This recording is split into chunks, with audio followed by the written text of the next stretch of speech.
লাভ ক্ষতির 4র্থ নম্বর ক্লাসে এসেছি। এখানে আমরা টাইপ 4 নিয়ে আলোচনা করব।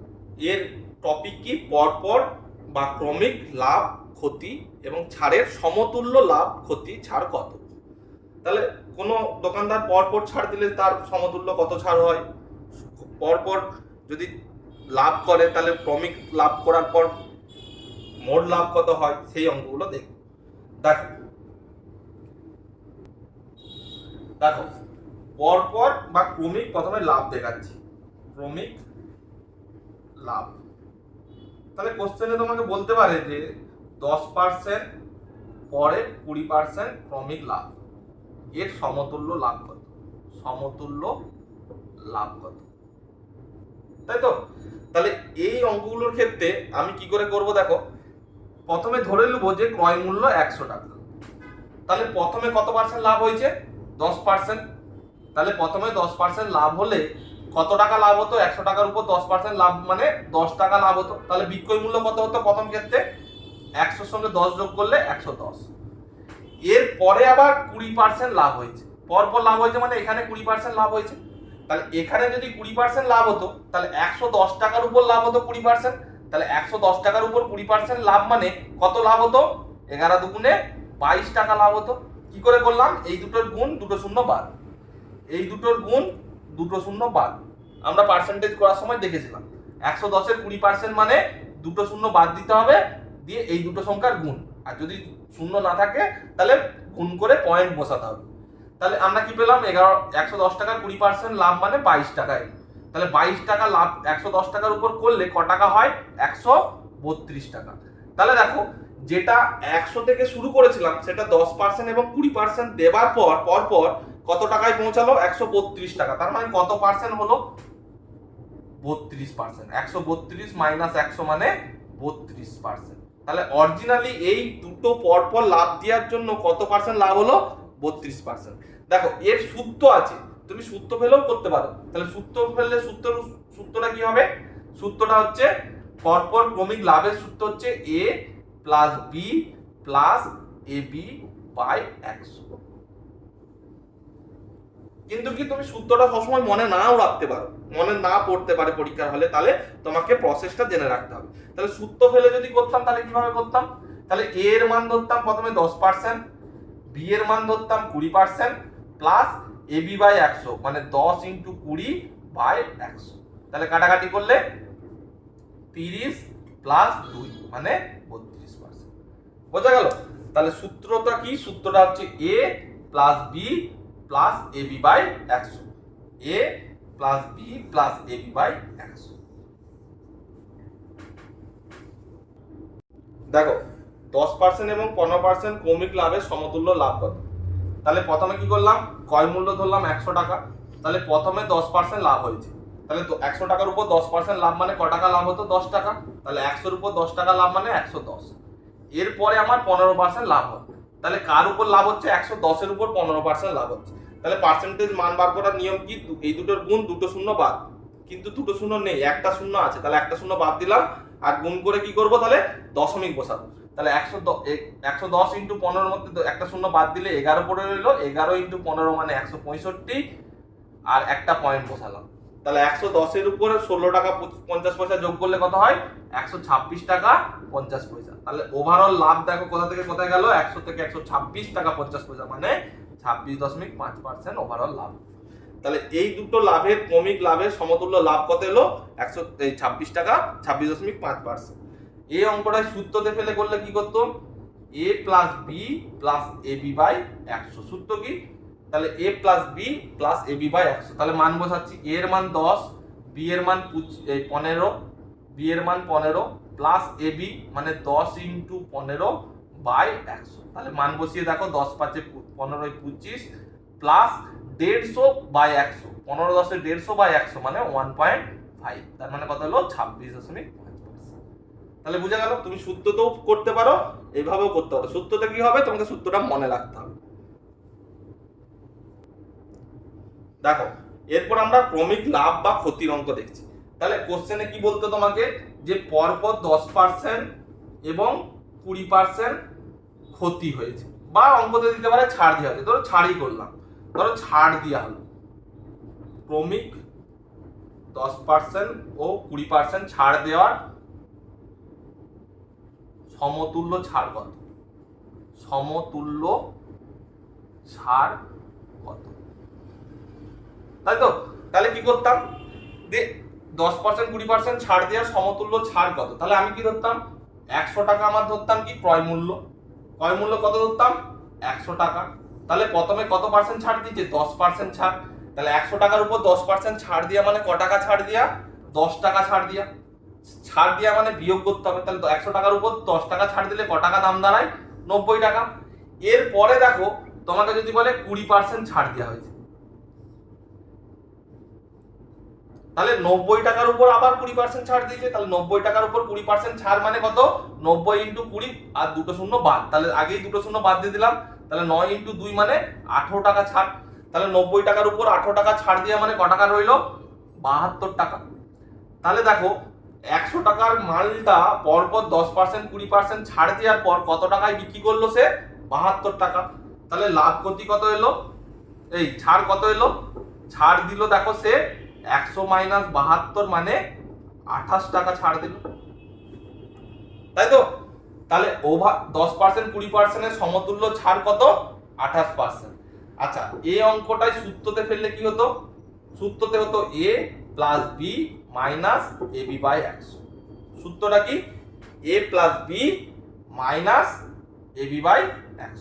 তাহলে এই সূত্রটা কি, a plus B minus A B by 100। তাহলে মান বসাও, মান বসালে দেখো 10 প্লাস 20 মাইনাস 10 ইন্টু 20 বাই 100, তার মানে 30 মাইনাস 2 মানে 28%।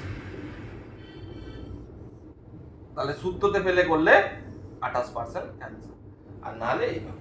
দেখো সূত্রর একটা অসুবিধা কি, প্রতিটা অঙ্কের ক্ষেত্রে তোমাকে এই যে এখানে মাইনাস হয়ে গেল, লাভ হলে এটা প্লাস হতো, এগুলো মনে রাখতে হবে। তুমি যদি অঙ্ক বুঝতে শিখো তাহলে এইভাবে করলে দেখো কোনো কিছু মনে রাখার কিছু নেই, তুমি জাস্ট প্রসেসে করে যাও। কিন্তু সূত্র হলে তোমাকে প্রতিটা অঙ্কের ক্ষেত্রে সূত্র মনে রাখতে হবে, এটাই প্রবলেম। বা এইটা যদি 3টে দিয়ে দিত তখন আমার সূত্রটা এইটা ইউজ হতো না। দেখো যখন তোমাকে বলবে যে 10% 20% এবং 10% ছাড়ের সমতুল্য ছাড় কত, মানে দেখো 3টে ছাড় দিয়েছে পরপর, এই ছাড় 3টে ছাড় দিলে তখন আর তুমি কিন্তু সূত্র ফেলে করতে পারবে না, সূত্র আবার আছে কিন্তু সেই সূত্রও মনে রাখতে হবে। তাহলে সেই প্রতিটা অঙ্কের ক্ষেত্রে তুমি সূত্র কত মনে রাখবে, তখন দেখো এই প্রসেসেই কাজে লাগবে। কি করবে, 100 ধরবে, প্রথমে কত পার্সেন্ট ছাড় দিচ্ছে, 10%, তার মানে 100 উপর 10% ছাড় মানে 10 টাকা ছাড়, ক টাকা এলো, দ্রব্যটার দাম 90 টাকা। তারপর কত পার্সেন্ট ছাড় দিয়েছে, 20%, তাহলে 20% ছাড় দিয়ে মানে 90 টাকার উপর 20% মানে দুটো শূন্য বাদ, 18 টাকা ছাড় দিয়েছে। 18 টাকা ছাড় দিলে ক টাকা এলো, 72 টাকা। 72 টাকার উপর আবার কত পার্সেন্ট ছাড় দিয়েছে, 10%, তাহলে 72 টাকার উপর 10% ছাড় মানে ক টাকা ছাড়, 7 টাকা 20 পয়সা ছাড়। তাহলে ক টাকা রইলো, 8 বাদ দাও, 8 4 12, হাতে 1 দিতে 64 টাকা 80 পয়সা। তাহলে ওভারঅল 3টে ছাড় দেওয়ার পর 100 থেকে দামটা কত চলে এলো, 64 টাকা 80 পয়সা। তাহলে মোট ছাড় কত কত দিল দেখো, এখানে 10 টাকা ছাড় দিয়েছে, এখানে 18 টাকা ছাড় দিয়েছে, এখানে 7 টাকা 20 পয়সা ছাড় দিয়েছে। তাহলে মোট ছাড় কত এলো, সমতুল্য ছাড়। তুমি দেখো সমতুল্য ছাড় কোথা থেকে পাবে, দেখো সমতুল্য ছাড় কোথা থেকে পাবে, সমতুল্য ছাড় পাবে এই দুটোর বিয়োগ করে 100 মাইনাস 64.8 মানে 2 65 35 টাকা 20 পয়সা বা 35.2%, অথবা কি করে পাবে, এই তিনটের যোগ করে 10 প্লাস 18 প্লাস 7 or এই তিনটের যোগ করলেও দেখো 18 সাথে 25, 25 10 35.2%। কি বললাম বুঝতে পারলা? তাহলে কি করে পেলাম, এই দুটোর বিয়োগ করে, অথবা এখানে 10 টাকা ছাড়, এখানে 18 টাকা ছাড়, এখানে 7 টাকা 20 পয়সা ছাড়, এই তিনটের যোগ করে। দেখো পরপর ক্রমিক লাভ ক্ষতি এবং ছাড়ের যে অঙ্কগুলো পড়ে সেগুলো দেখো। বলছে এ একটি দ্রব্য বি কে 15% লাভে এবং বি ওই দ্রব্যটি সি কে 10% ক্ষতিতে বিক্রি করে। সি এর ক্রয় মূল্য 207 টাকা হলে এ এর ক্রয় মূল্য কত? তাহলে এখানে তিনটে লোক দিয়েছে, এ বি সি, ঠিক আছে। তাহলে এ একটা দ্রব্য 15% লাভে বি কে বিক্রি করছে, তাহলে ধরি এ যদি 100 টাকায় কিনতো, তাহলে বি কে কত পার্সেন্ট লাভে বিক্রি করছে? 15% লাভে। তাহলে এর বিক্রয় মূল্য যেটা, বি এর ক্রয় মূল্য সেটা, তাহলে 15% লাভ মানে 15 টাকা লাভ করে এ বিক্রি করছে কত টাকায়? 115 টাকায়। তাহলে 115 টাকাটা কি? এর বিক্রয় মূল্য, বি এর ক্রয় মূল্য। বি কিনলো 115 টাকায়, এ যেটা বিক্রি করলো বি সেটাই টাকায় কিনলো। তাহলে বি এবার সি কে 10% ক্ষতিতে বিক্রি করছে, তাহলে একে কি করছে? 10% ক্ষতিতে বিক্রি করছে। তাহলে 115 টাকার উপর 10% ক্ষতি মানে ক টাকা ক্ষতি? 11 টাকা 50 পয়সা। 11 টাকা 50 পয়সা। তাহলে 115 উপর 10% মানে 11 টাকা 50 পয়সা ক্ষতি। তাহলে ক্ষতিতে বিক্রি করলে ক টাকায় করলো? 12 বাদ দিলে 103 টাকা 50 পয়সা। তাহলে দেখো বি যেটা 103 টাকা 50 পয়সায় বিক্রি করলো, সি এর সেটা কি? ক্রয় মূল্য। তাহলে সি এর ক্রয় মূল্য কত পেলাম? 103 টাকা 50 পয়সা। এই যে মানটা, এইটাই কোশ্চেনে সি এর ক্রয় মূল্য কত দিয়েছে দেখো? 207 টাকা। তাহলে এই মানটাই কোশ্চেনে কত? 207 টাকা। এই যে মানটা 100 ধরে পেলাম, এই মানটাই কোশ্চেনে কত? সি এর ক্রয় মূল্য দেখো 207 টাকা। তাহলে 207 টাকা, তাহলে এইটার সঙ্গে এইটা কগুণ? দুগুণ। তাহলে এইটা যদি দুগুণ হয়, এইটাও দুগুণ, এইটাও দুগুণ, এইটাও দ্বিগুণ, এইটাও দ্বিগুণ। তাহলে এই কি চেয়েছে? এর ক্রয় মূল্য চেয়েছে। তাহলে এর ক্রয় মূল্য কত? ইন্টু 2 মানে 200 টাকা। তাহলে অ্যান্সার কত? 200 টাকা। দেখো সেম অঙ্ক। এক ব্যক্তি একটি গাড়ি তার বন্ধুকে 10% ক্ষতিতে বিক্রি করে। বন্ধু গাড়িটি 20% লাভে 54,000 টাকায় বিক্রি করে। তবে গাড়িটি প্রথমে দাম কত ছিল? ক্রয় মূল্য কত ছিল? তাহলে এক ব্যক্তিকে এ ধরলাম, বন্ধুটাকে বি ধরলাম, আর যাকে বন্ধুটা আবার একজনকে বিক্রি করছে সি ধরলাম। তাহলে প্রথমে ধরলাম 100 টাকা দাম ছিল। তাহলে গাড়িটি বন্ধুকে 10% ক্ষতিতে বিক্রি করেছে। তাহলে 10% ক্ষতি মানে 100 টাকার উপর 10 টাকা ক্ষতি হয়েছে, তার মানে 90 টাকায় বিক্রি করেছে। তার মানে বি কিনেছে ক টাকায়? বন্ধুটা 90 টাকায়। এবার বন্ধুটি গাড়িটি 20% লাভে বিক্রি করেছে, তাহলে 90 টাকার উপর আবার 20% লাভ করেছে। তার মানে 20% লাভ মানে কত? 9 দুগুণে 18 টাকা লাভ করেছে। তাহলে 90 টাকার উপর 18 টাকা লাভ করা মানে কত? 108 টাকায় লাভ করেছে, বিক্রি করেছে। তাহলে এই বন্ধুটা 108 টাকায় দ্রব্যটা বিক্রি করেছে। এই বিক্রয় মূল্যটাই কোশ্চেনে কত দিয়েছে দেখো? 54,000 টাকা। কত? 54,000 টাকা। তাহলে 108 আর 54,000, যেটা আমার 108 সেটা কোশ্চেন মতে 54,000। তাহলে এইটার কগুণ হচ্ছে? 54,000 বাই 108, এটাকে ভাগ করো, তাহলে কত হবে?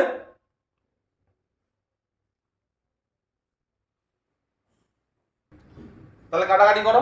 তাহলে 108 ইন্টু, যদি কাটাকাটি করি 5, তাহলে 540 ইন্টু 00, তাহলে 500 গুণ।